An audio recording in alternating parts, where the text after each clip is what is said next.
so they say. And they typically combine a phone plus some email capability, plus they say it's the internet, sort of the baby internet in the one device, and they all have these plastic little keyboards on them. And the problem is that they're not so smart and they're not so easy to use. So if you kind of make a Business School 101 graph of the smart axis and the easy to use axis, phones, regular cell phones are kind of right there. They're not so smart and they're not so easy to use.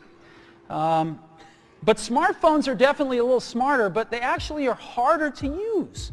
They're really complicated. Just for the basic stuff, people have a hard time figuring out how to use them. Well, we don't want to do either one of these things. What we want to do is make a leapfrog product that is way smarter than any mobile device has ever been and super easy to use. This is what iPhone is. Okay? So, we're going to reinvent the phone. Now, we're going to start with a revolutionary user interface. It is the result of years of research and development, and of course it's an interplay of hardware and software. Now, why do we need a revolutionary user interface? I mean, here's 4 smartphones, right? Motorola Q, the BlackBerry, Palm Treo, Nokia E62, the usual suspects. And what's wrong with their user interfaces? Well, the problem with them is really sort of in the bottom 40 there. It's this stuff right here. They all have these keyboards that are there whether you need them or not to be there. And they all have these control buttons that are fixed in plastic and are the same for every application. Well, every application wants a slightly different user interface, a slightly optimized set of buttons just for it. And what happens if you think of a great idea 6 months from now? You can't run around and add a button to these things. They're already shipped. So what do? It doesn't work because the buttons and the controls can't change. They can't change for each application, and they can't change down the road if you think of another great idea you want to add to this product. Well, how do you solve this? It turns out we have solved it. We solved it in computers 20 years ago. We solved it with a bitmap screen that could display anything we want, put any user interface up, and a pointing device. We solved it with the mouse, right? We solved this problem. So how are we going to take this to a mobile device? Well, what we're going to do is get rid of all these buttons and just make a giant screen. A giant screen.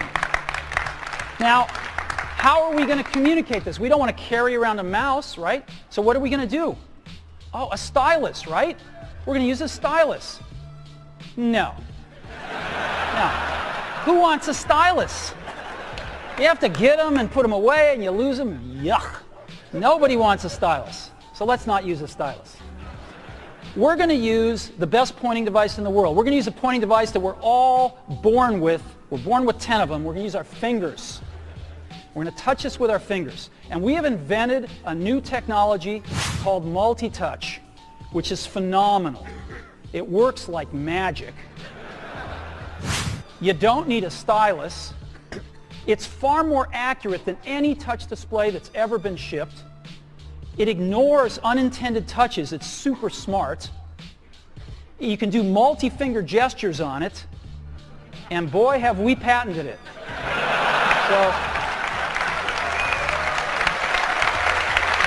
So,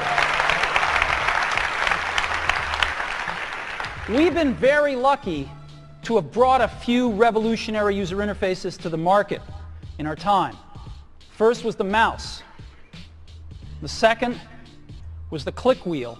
And now we're going to bring multi-touch to the market. And each of these revolutionary user interfaces has made possible a revolutionary product. The Mac, the iPod, and now the iPhone. So, a revolutionary user interface. We're going to build on top of that with software. Now, software on mobile phones is like baby software. It's not so powerful. And today, we're going to show you a software breakthrough. Software that's at least 5 years ahead of what's on any other phone. Now, how do we do this? Well, we start with a strong foundation. iPhone runs OS 10. Now,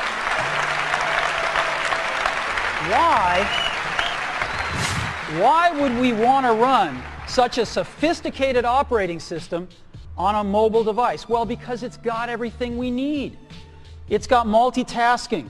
It's got the best networking. It already knows how to power manage. We've been doing this on mobile computers for years. It's got awesome security. And to write apps, it's got everything from Cocoa and the graphics, and it's got core animation built in, and it's got the audio and video that OS X is famous for. It's got all the stuff we want, and it's built right in to iPhone. And that has let us create desktop-class applications and networking, right? Not the crippled stuff that you find on most phones. This is real desktop-class applications. Now, you know, one of the pioneers of our industry, Alan Kay, has had a lot of great quotes throughout the years.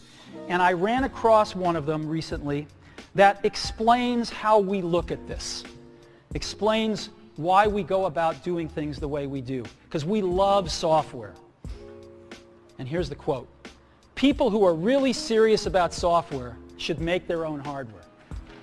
You know, Alan said this 30 years ago, and this is how we feel about it. And so we're bringing breakthrough software to a mobile device for the first time. It's 5 years ahead of anything on any other phone.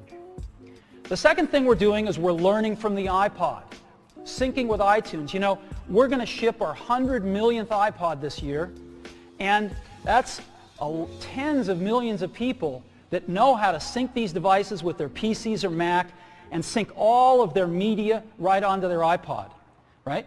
So you just drop your iPod in and it automatically syncs.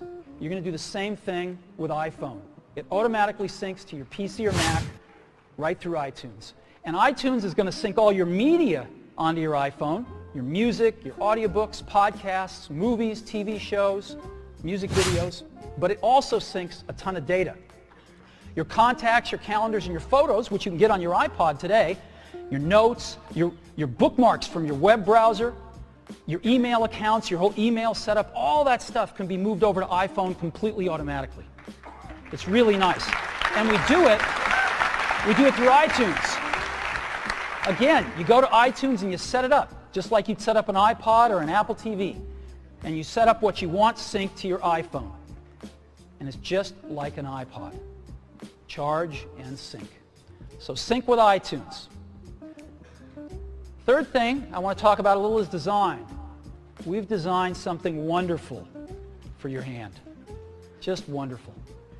And this is what it looks like. It's got a 3.5-inch screen on it. It's really big. And it's the highest resolution screen we've ever shipped. It's 160 pixels per inch. Highest we've ever shipped. It's gorgeous. And on the front, there's only one button down there. We call it the home button. It takes you home from wherever you are. And that's it. Let's take a look at the side.